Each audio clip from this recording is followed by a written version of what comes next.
My name is Evelyn Foster. I'm 32 years old, and the moment my father told me to choose between my family and a little girl who had already lost everything, something inside me broke so completely that I don't think it will ever fully heal again. Choose, my father said coldly. Us or that child. He didn't even say Ava's name. That somehow hurt worse. The room suddenly felt too small, too warm, too familiar. Same living room I grew up in. Same beige walls. Same family photos pretending we were normal people who loved each other unconditionally. My younger sister Madison sat curled on the couch with her arms crossed, watching the scene unfold like it was entertainment. "Don't expect help when this blows up in your face," she muttered with a quiet laugh. Behind me, Ava tightened her tiny fingers around my sleeve. I could feel her trembling. She was only 6 years old, but children understand rejection faster than adults realize, especially children who have already buried a parent. "She's not that child," I said carefully. "Her name is Ava." My mother sighed dramatically, like I was intentionally being difficult. "Evelyn, sweetheart, you barely knew Rachel anymore." That was a lie. I knew Rachel Bennett better than anyone in the world. We met when we were 9 years old. We shared secrets, birthdays, apartments, heartbreaks, terrible haircuts, and dreams that never came true. When her life started falling apart during the final year before her death, I was the person she called at 2 a.m, crying so hard she couldn't breathe. And when she died, there was no one left for Ava. No father. No grandparents willing to step in. No relatives fighting for custody. Just silence. And one little girl, sitting in a hospital hallway, asking me over and over when her mommy was coming back. "Temporary help is one thing," my father said sharply, "but ruining your life for somebody else's mistake? Absolutely not." Ava moved closer behind me. I felt her forehead lightly press against my arm. I didn't dare look down at her, because I knew my voice would crack if I did. "I already made my decision," I whispered. Madison rolled her eyes immediately. "Then don't come crawling back when reality hits." That sentence stayed with me longer than the ultimatum itself. Not because it was cruel, because they sounded so certain. Certain I would fail. Certain I would come home exhausted, broke, desperate, apologizing for choosing Ava over them. I bent down slowly and fixed Ava's backpack zipper. The pink fabric was torn near the bottom. I had promised myself I would repair it 3 different times already. "Come on, sweetheart," I said gently. "We're leaving." No one stopped us. Not my mother. Not my father. Not even Madison. The front door closed behind us with a soft click that somehow sounded louder than screaming. And just like that, I lost my family. We walked halfway down the street before Ava finally looked up at me. "Are we in trouble?" I squeezed her hand tightly. No. But the lie tasted bitter immediately. Because I had no plan. No savings worth mentioning. No idea where we were going. Only a frightened little girl beside me, and the terrifying realization that I had burned the last bridge holding my life together. My phone started vibrating in my coat pocket before we even reached the bus stop. I ignored it the first few times. Then the 4th call came. Unknown number. Something in my stomach twisted. I answered carefully. "Hello?" Silence. Then an older woman's calm voice. "Evelyn." I stopped walking instantly. "Grandma?" Ava glanced up at me immediately when she heard the word. My grandmother, Eleanor Carter, had always existed more like a rumor than family. My parents rarely spoke about her, unless it was criticism wrapped in bitterness. Too distant. Too proud. Too cold. That was how they described her. But she never forgot my birthday. Never forgot to send cards. Never forgot to ask about my life, even when nobody else cared enough to. I heard what happened, Eleanor said quietly. Of course she had. My mother probably called her just to complain about me. I chose Ava, I said softly. I know. There was no disappointment in her voice. No surprise either. Only certainty. I don't know where we're going yet, I admitted. Where are you now? I glanced around the empty street. Near Maple Avenue, close to the old bus stop. Stay there, she said immediately. I'm sending a car. That startled me. You really don't have to do that. Yes, she replied calmly. I do. I closed my eyes briefly. Growing up, Eleanor always felt strangely separate from the rest of us, like she lived in a completely different world nobody discussed openly. Now I was beginning to understand why. 20 minutes later, a black luxury car pulled up beside the curb so quietly it barely sounded real. Ava stared wide-eyed. Is that for us? I think so. The driver stepped out immediately. Miss Foster? I nodded. He opened the back door without another word. And suddenly, the situation stopped feeling temporary. It felt like stepping into something enormous that I didn't understand yet. The drive itself felt unreal. Ava eventually fell asleep against my shoulder while city lights blurred outside the windows. I kept replaying my father's voice in my head. Us, or that child. Not Ava. Not Rachel's daughter. That child. Like she wasn't even human anymore. When the gates finally appeared ahead of us, I straightened immediately. Tall, black iron gates slowly opening before the car even stopped. Ava woke up beside me. Does your grandma really live here? I think so. But honestly, I wasn't sure anymore. I remembered visiting Eleanor once as a teenager. Back then, her house had been large but ordinary. This wasn't ordinary. This looked like a private estate belonging to someone powerful enough to disappear from public view whenever they wanted. The car rolled up a long driveway before stopping near massive front steps. Before I could even touch the door handle, the front door opened. Eleanor walked outside. And for the first time in my life, I realized my parents had lied about her completely. She looked elegant, controlled, sharp. Not lonely. Not forgotten. Behind her, I saw people moving throughout the house with quiet efficiency. Not family members. Staff. Security, maybe. The realization unsettled me immediately. Evelyn, she said softly. I stepped out of the car, with Ava beside me. You made it. I didn't realize you lived like this, I admitted honestly. A faint smile touched her lips. Your parents never liked discussing me unless it benefited them. That sounded painfully believable. Her attention shifted gently toward Ava. And this must be Ava. Ava stared up at her carefully. Eleanor crouched slightly until they were eye level. Hello, sweetheart. Hi, Ava whispered. Something softened in Eleanor's face for a brief second before she stood again. Come inside, she said.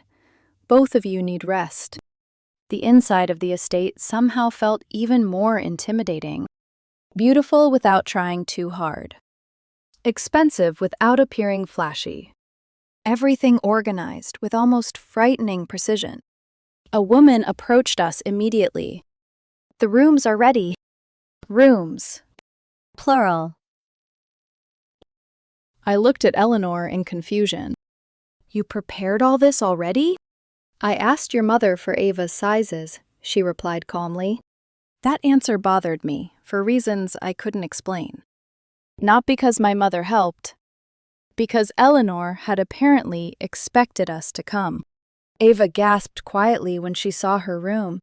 pink blankets, books, stuffed animals, clothes folded neatly in drawers. It looked less like a guest room and more like a child had always belonged there.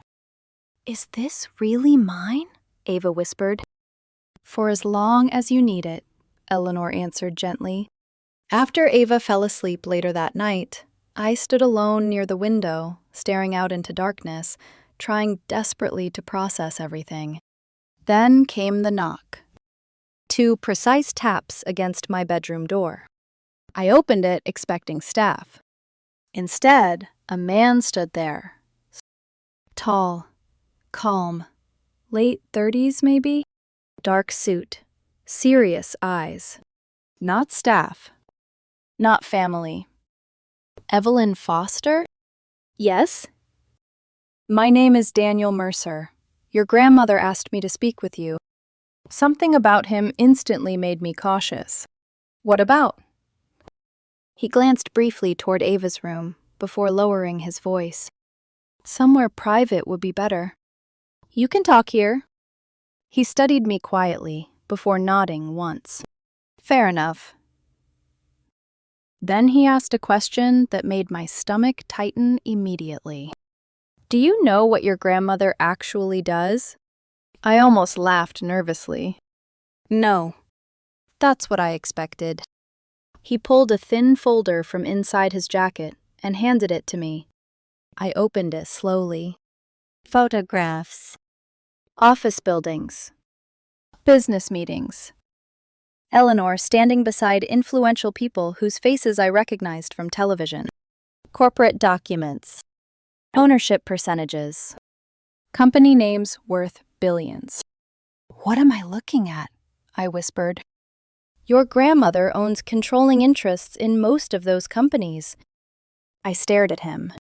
"That's impossible." "No," Daniel said quietly. "It's simply hidden." I turned another page. More corporations. More numbers. This wasn't ordinary wealth. This was power. The kind powerful people kill to protect. My hands suddenly felt cold. My parents told me she was basically irrelevant. They told you what benefited them. I looked up sharply. "Why are you showing me this?" Daniel hesitated slightly before answering. "Because now that you're here, things have changed." I hated how ominous that sounded. "Changed how?" "That's enough, Daniel." Eleanor's voice came from the hallway. She approached slowly, calm as ever. Daniel straightened immediately. "She deserves the truth," he said. "She will get it," Eleanor replied, "but not tonight." Daniel nodded once before walking away. I stood frozen, holding the folder. "What is going on?" I asked quietly. Eleanor looked at me carefully. "Your parents did not throw you out simply because of Ava." Everything inside me went still. "What does that mean?" But before she could answer, another realization hit me harder than anything else had so far. This wasn't about disapproval anymore. It wasn't about family pride. It wasn't even about money. Something about Ava terrified them. And whatever it was, they had known long before I ever walked out of that house. I didn't sleep that night. Every time I closed my eyes, I saw my father standing in the living room with that cold expression on his face, speaking about Ava like she was dangerous instead of 6 years old. Us or that child. At first, I thought he was being cruel. Now I wasn't so sure. Around 3 in the morning, I finally gave up trying to sleep and quietly stepped into the hallway. The estate was silent, but not empty. Soft lights still glowed downstairs. I followed them. Eleanor sat inside a large office at the far end of the first floor. Not a cozy study, something far more official. Multiple screens, organized files, security monitors built into one wall. It looked like the command center of someone used to controlling situations before they became problems. She didn't look surprised when I entered. I figured you wouldn't sleep, she said calmly. I held up the folder Daniel gave me. You need to explain this. Eleanor gestured toward the chair across from her. Sit down, Evelyn. I obeyed, though every nerve in my body felt tight. For a few seconds, neither of us spoke. Then I finally asked the question clawing at me since I arrived. Why did my parents really throw me out? Eleanor folded her hands carefully. Because you became unpredictable. That doesn't mean anything. It means everything to people who survive through control. I frowned. Control over what? You, she answered quietly. Partially. That only made me more confused. Mom and Dad aren't powerful people. No, Eleanor agreed, but they became connected to powerful people. A cold feeling crept into my chest.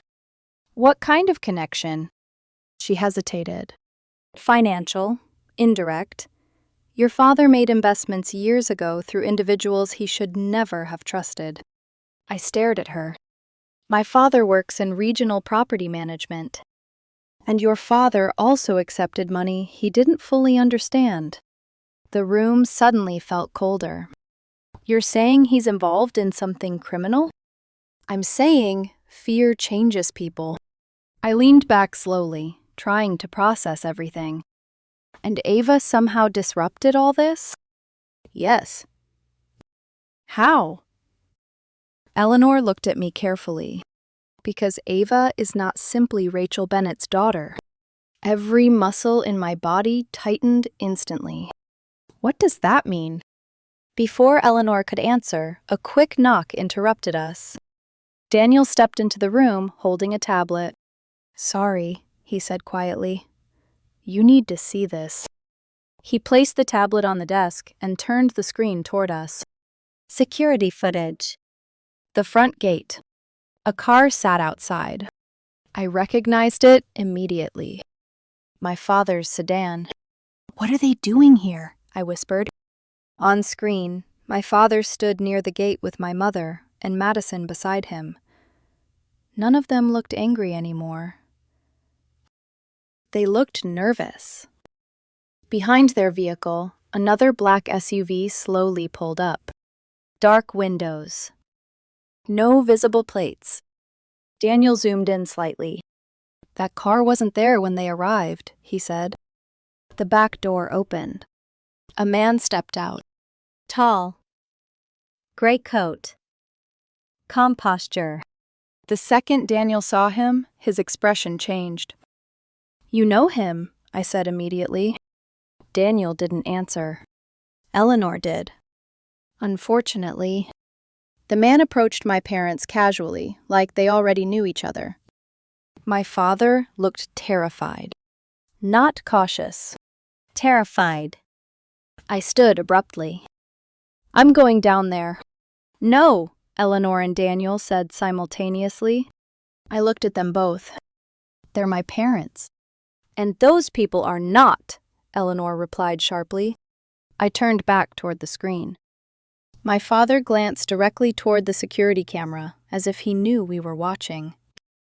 Then he raised his hand slightly. A signal. The man beside him nodded once. What does that mean? I asked.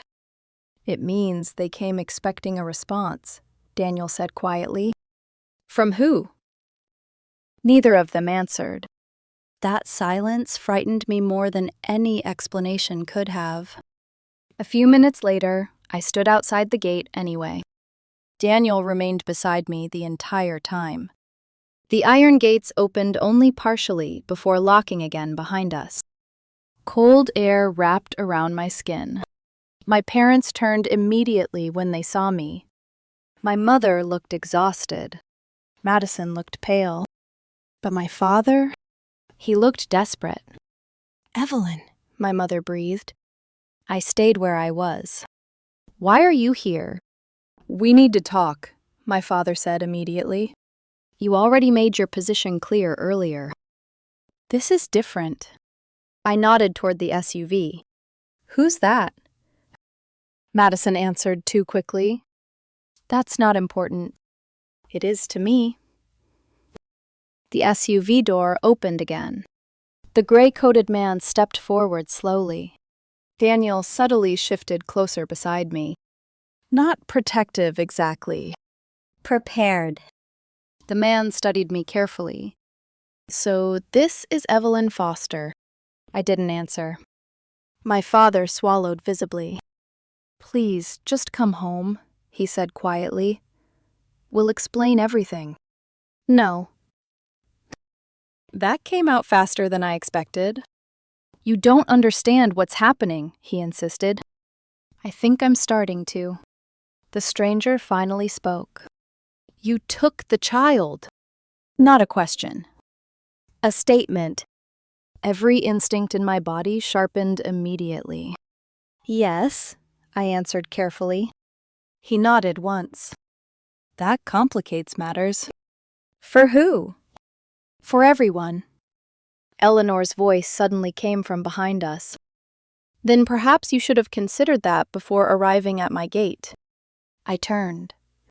She stood there, perfectly calm, several security personnel positioned behind her. The stranger's expression shifted subtly. Recognition. Mrs. Carter, he said respectfully. Not Eleanor. Mrs. Carter? A name he clearly understood. She stepped beside me.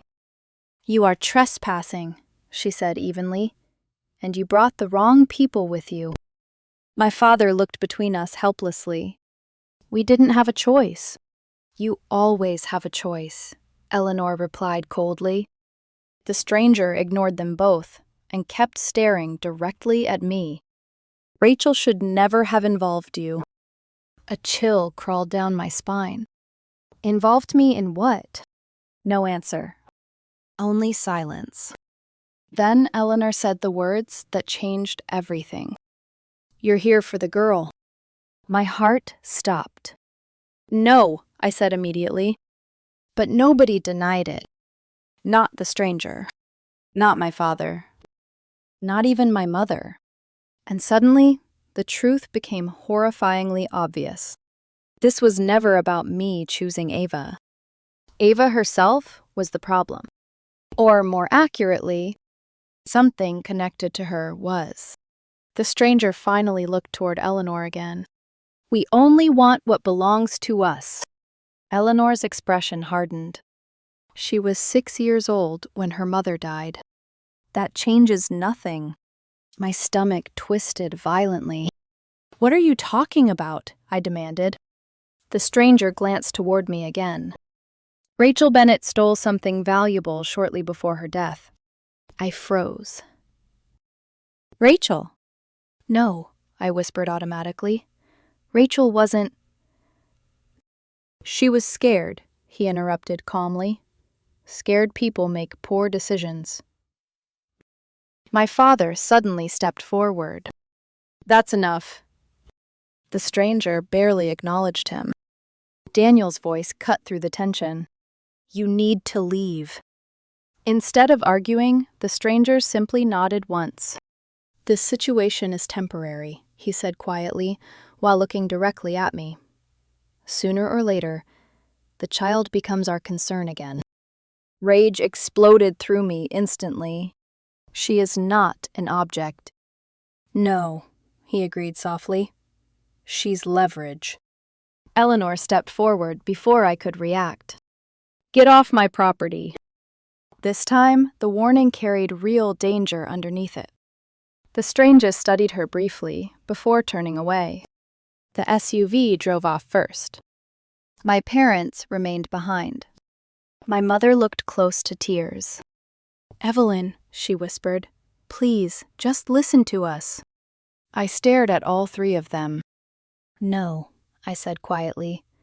You listen to me now. For the first time in my life, my voice didn't shake in front of my father. You threw me away because you were afraid, not because you cared about me. That's not true, he snapped immediately. Then tell me the truth. Nobody spoke. Madison looked down. My father rubbed his face tiredly.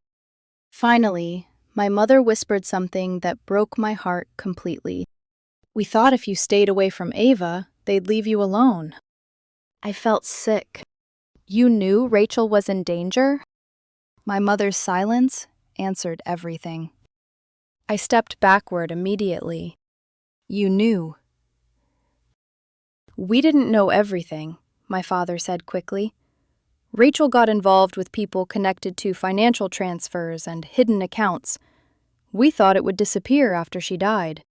"But Ava didn't," Eleanor said coldly. Nobody argued with her. The realization crashed into me slowly. Rachel had been terrified during the last months before her death. I remembered it now. The late-night calls. The paranoia.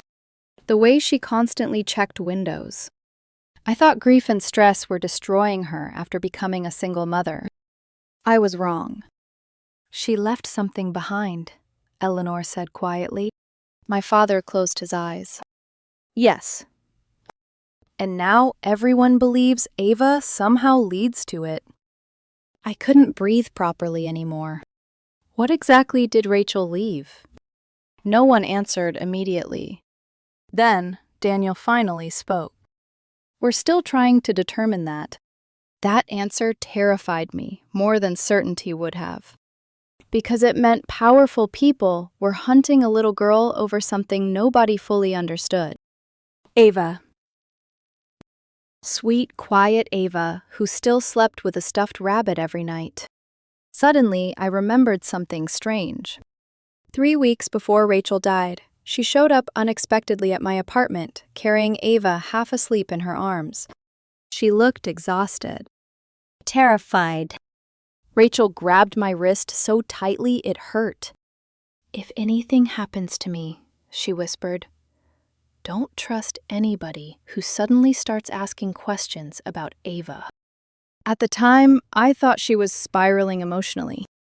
Now the memory made my blood run cold. "You remembered something," Daniel said immediately. I looked at him slowly. Rachel had known. Maybe not everything, but enough to be afraid. And somehow, she still chose me. Not lawyers. Not authorities. Me. The weight of that trust suddenly felt unbearable. Later that morning, after my parents finally left, Ava wandered sleepily into the kitchen, wearing oversized pajamas Eleanor had somehow already prepared. She climbed quietly into my lap. "You look sad." I wrapped my arms around her instantly. "I'm okay." She leaned her head against my chest.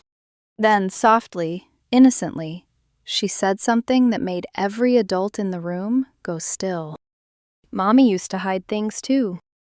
Daniel looked up sharply. Eleanor set down her coffee slowly. I swallowed hard. "What kind of things, sweetheart?"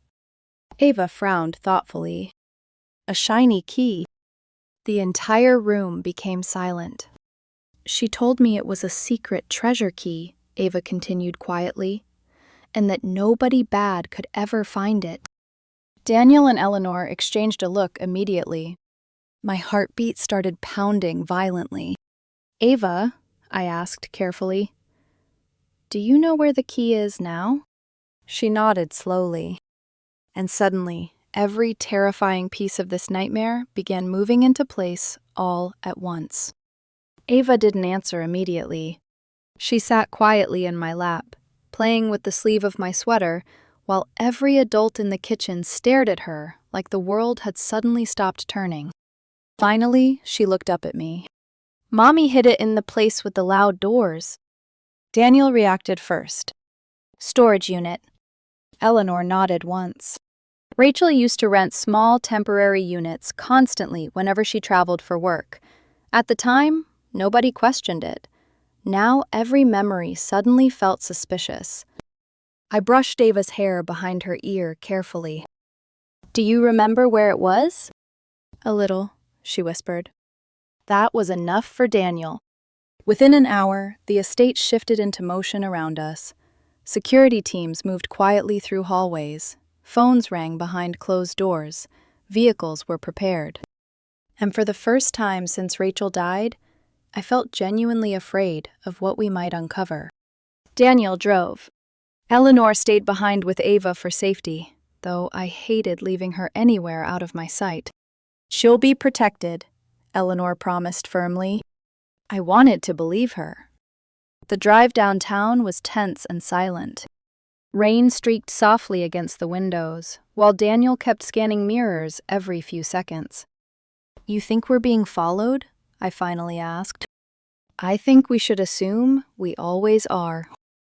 That answer did nothing to calm me. The storage facility sat on the edge of an industrial district near the river. Gray buildings, empty lots, rusted fencing. The kind of place nobody notices. Daniel parked near the entrance, but didn't get out immediately. "Whatever's inside," he said quietly, "you need to prepare yourself." For what? For Rachel not being who you believed she was. Anger flared instantly. "She wasn't a criminal." "I didn't say she was." "But you're implying it." Daniel finally looked at me directly. "Evelyn, good people sometimes make terrible decisions when they're scared enough." That sentence followed me all the way inside. The unit itself was small. Metal door, concrete floor, dim overhead light. Nothing dramatic. Until Daniel unlocked the padlock. Inside were 3 sealed boxes, a laptop, and a faded blue suitcase I immediately recognized. Rachel's. My chest tightened painfully. I crouched beside it slowly and touched the worn handle. Memories hit me all at once. Rachel laughing uncontrollably during a beach trip years ago.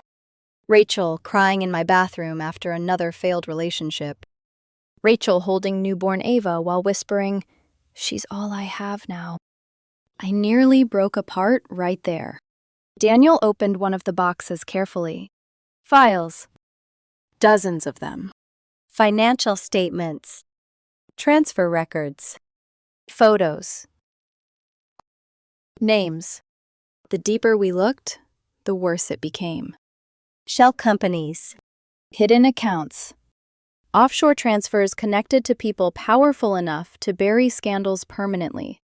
"This is money laundering," I whispered. Daniel nodded grimly. "And blackmail payments." I looked up sharply. "What?" He handed me several photographs. Politicians. Executives. Private meetings. Illegal exchanges caught on camera. Rachel hadn't stolen random information. She had collected evidence capable of destroying powerful people. My hands started shaking. She never told me any of this. She probably wanted to protect you. I almost laughed bitterly. Well, that failed. Daniel removed the final folder slowly. Unlike the others, this one had my father's name written across the front. Everything inside me froze. "No." I grabbed it before he could stop me. Bank transfers. Investment records. Signed agreements. Not enough to make my father some criminal mastermind, but enough to prove he accepted illegal money years ago and spent the following years trapped by people far more dangerous than him. My vision blurred. He knew. Daniel stayed silent. He knew Rachel was in danger. Yes. The betrayal hurt so badly, it physically ached. Not because my father was guilty. Because he let me believe none of this existed, while pushing me away like I was the problem. My phone suddenly vibrated. Madison. I stared at the screen for several seconds before answering. What? Her breathing sounded uneven. Dad's panicking. I closed my eyes. Good. Evelyn, listen to me. You don't understand how bad this actually is. Then explain it. Silence.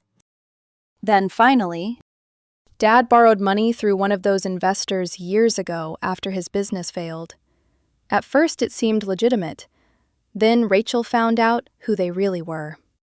I leaned against the storage wall slowly. Why didn't anybody tell me? Because they thought if you stayed disconnected from Ava, nobody would drag you into this. But they still abandoned me. Madison's voice cracked slightly. They were scared. I laughed softly, but there was no humor in it. So was Rachel. That silence between us suddenly felt enormous.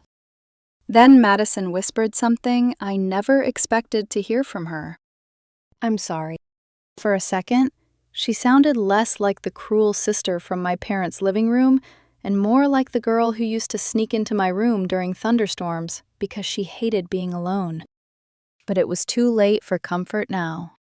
Way too late.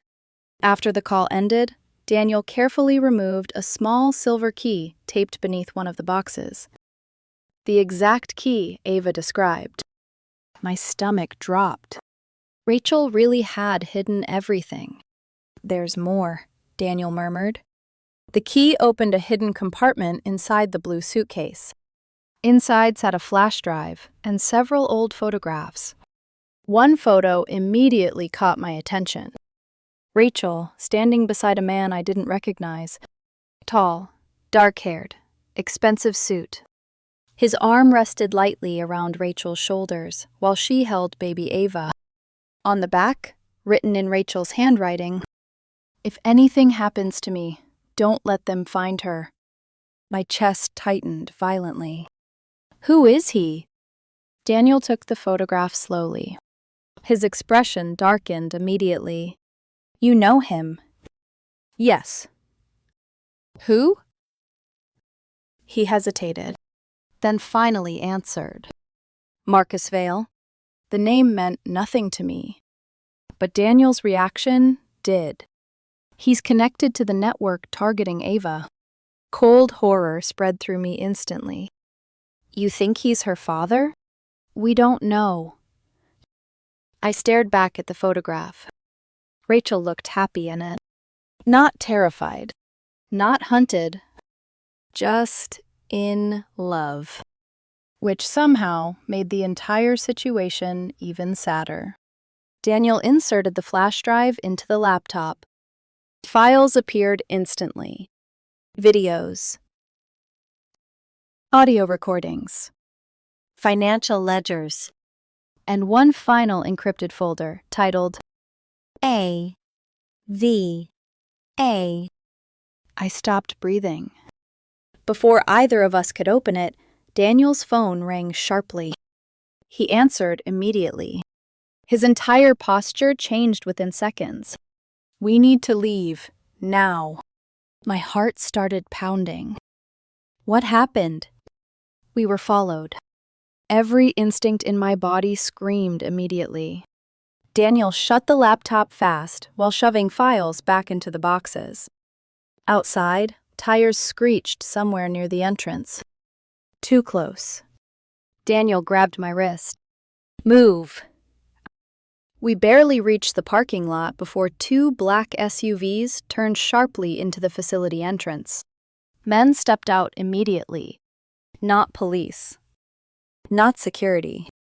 Something worse. Daniel pushed me behind the car. Stay down. What about the evidence? I've got it. One of the men shouted something I couldn't hear over my own heartbeat. Then everything exploded into motion. Daniel drew a weapon so quickly I barely processed it. Gunfire echoed across the parking lot. I screamed instinctively. Daniel forced me lower behind the vehicle. Don't move. The sound alone terrified me. Metal cracking. Glass shattering. Men shouting. This wasn't a threat anymore. This was war. And Rachel had died in the middle of it. The realization hit me so hard I nearly became sick. Daniel fired again before grabbing my arm. We're leaving. We sprinted toward the car while bullets struck concrete nearby. My hands shook so violently I could barely open the passenger door. Daniel drove fast enough to make the entire vehicle shake. Only once we reached the highway did either of us finally breathe again. I stared straight ahead, numbly. They would have killed us. Yes. No hesitation. No comfort. Just truth. And somehow, that made it worse. Back at the estate, I ran directly to Ava the second I walked through the door. She looked startled when I hugged her tightly enough to almost crush her. "Evelyn?" Eleanor said carefully. I couldn't stop shaking. Ava wrapped her tiny arms around my neck immediately. And suddenly, something inside me became painfully clear. This little girl was no longer simply Rachel's daughter. She was mine, too. Not biologically, but emotionally. Completely. Anyone who wanted to hurt her would have to destroy me first. Later that night, after Ava finally fell asleep beside me, Eleanor entered quietly, holding the photograph of Marcus Vale. "You deserve the full truth now," she said softly. I looked up slowly. "What truth?" Eleanor sat across from me carefully. Rachel believed Marcus Vale might be Ava's biological father. I stared at her. And Marcus Vale is connected to the people hunting her. Yes. The room suddenly felt impossible to breathe inside. Did Rachel know? We believe she found out shortly before her death. I closed my eyes. Everything made sense now. Rachel's fear. The hidden evidence. The desperation. She wasn't protecting herself anymore. She was protecting Ava from her own father. And somewhere deep inside my chest, a terrifying realization finally settled completely into place. This nightmare wasn't ending anytime soon. It was only beginning. The next morning, I woke up with Ava curled against my side, clutching her stuffed rabbit, while sunlight spilled softly across the room. For one fragile second, everything looked normal. Then reality came crashing back. Rachel was dead. Dangerous people were hunting Ava. My parents had lied to me for years. And somewhere out there, a man connected to a criminal network might actually be Ava's biological father. I stared at the ceiling for several long seconds before Ava looked up sleepily. "Did I kick you again?" Despite everything, I laughed quietly. "A little." She smiled. That tiny smile nearly broke me. Because children should not have to survive situations like this. Children should worry about school and cartoons and scraped knees, not hidden evidence and armed men. Downstairs, the atmosphere inside the estate had changed completely. Televisions muted, phones ringing constantly. Security doubled at every entrance.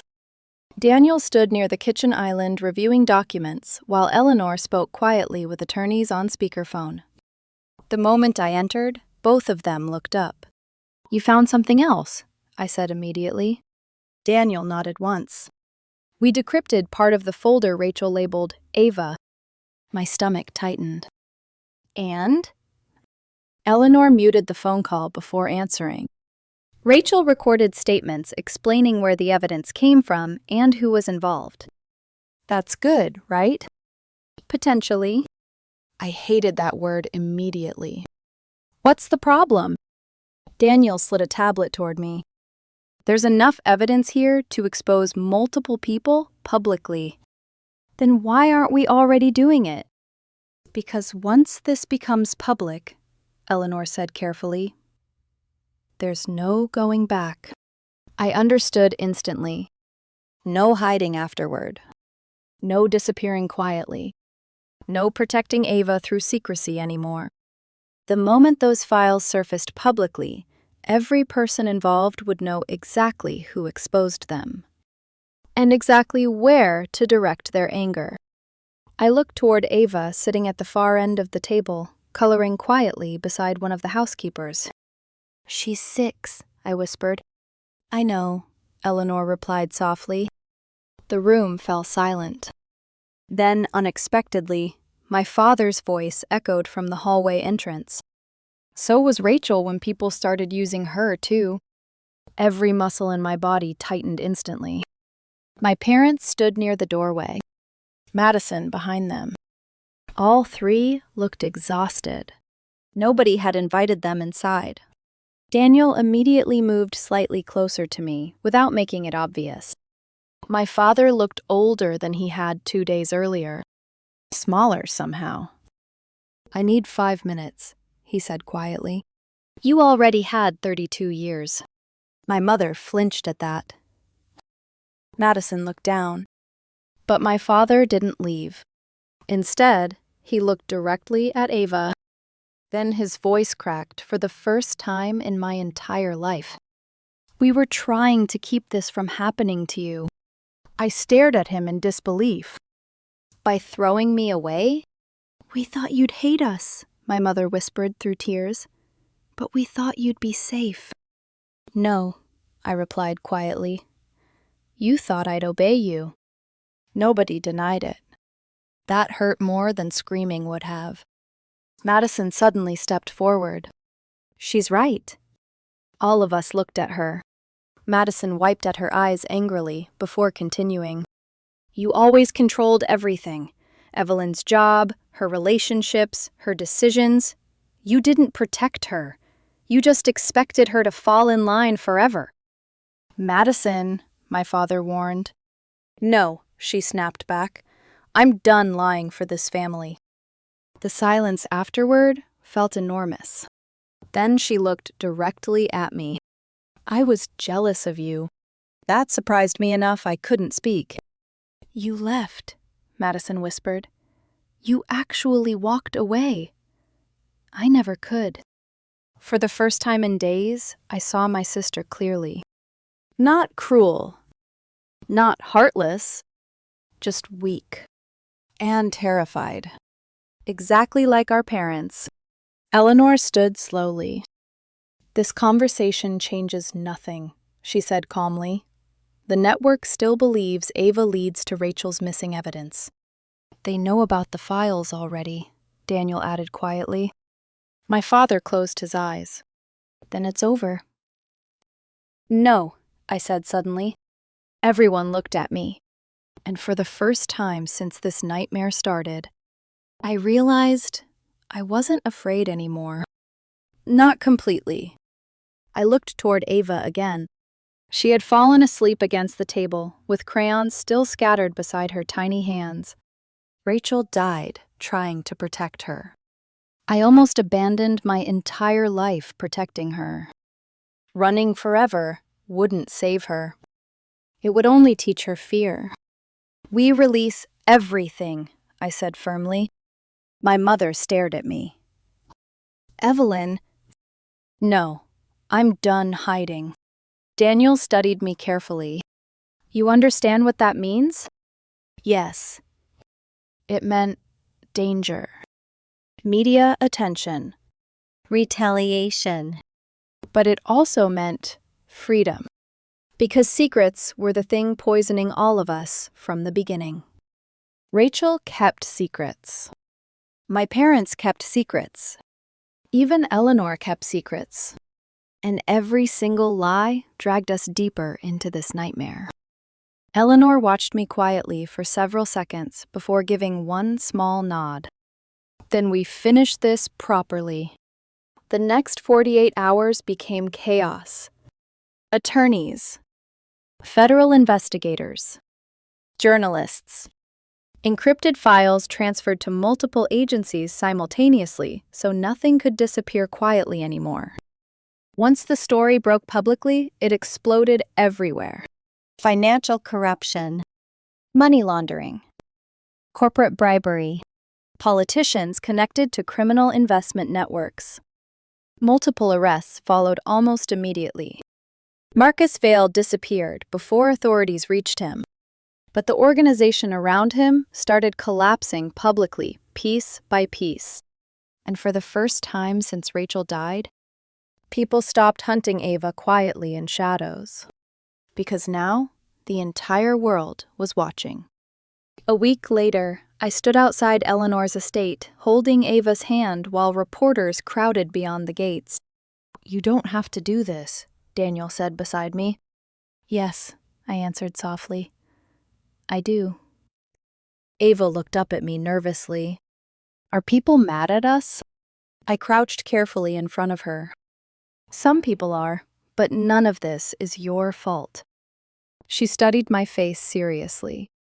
"Are you staying?" That question nearly shattered me. I touched her cheek gently. "Always." And for the first time since Rachel died, Ava smiled, without sadness hiding underneath it. We stepped forward together. The cameras immediately erupted. Questions shouted everywhere. But none of it mattered anymore, because I wasn't ashamed. Not of Ava. Not of choosing her. Not of becoming the woman my family never expected me to be. Months later, life finally became quieter. Not normal. Probably never normal again. But peaceful in small ways. Ava started school again under heavy protection Eleanor insisted on providing. Madison visited sometimes. Awkwardly at first. Then more honestly. My mother occasionally called, but rarely knew what to say. My father never fully apologized. I'm not sure he knew how. But one afternoon, everything came full circle. Ava and I were walking through a small outdoor market downtown when I spotted them across the street. My parents. Madison beside them. They froze immediately when they saw us. But it wasn't shock over survival. It was something else. Because the woman standing there with Ava wasn't the same Evelyn Foster who walked out of their house carrying a broken pink backpack. I looked stronger now. Happier. More certain of myself than I had ever been in my entire life. Ava laughed beside me while holding my hand tightly. And Daniel stood only a few feet away, carrying shopping bags after insisting he could somehow handle all the heavy stuff better. My father's eyes shifted between us slowly, understanding finally settling across his face. He thought losing them would destroy me. Instead, it forced me to find the family I was actually meant to have. Daniel walked over beside us. "You okay?" I looked at Ava smiling between us, then at the people across the street who once made me believe love was conditional. And finally, I realized something strange. I wasn't angry anymore, just free. I squeezed Ava's hand gently. "Yeah," I said softly, "I really am." And this time, it was the truth.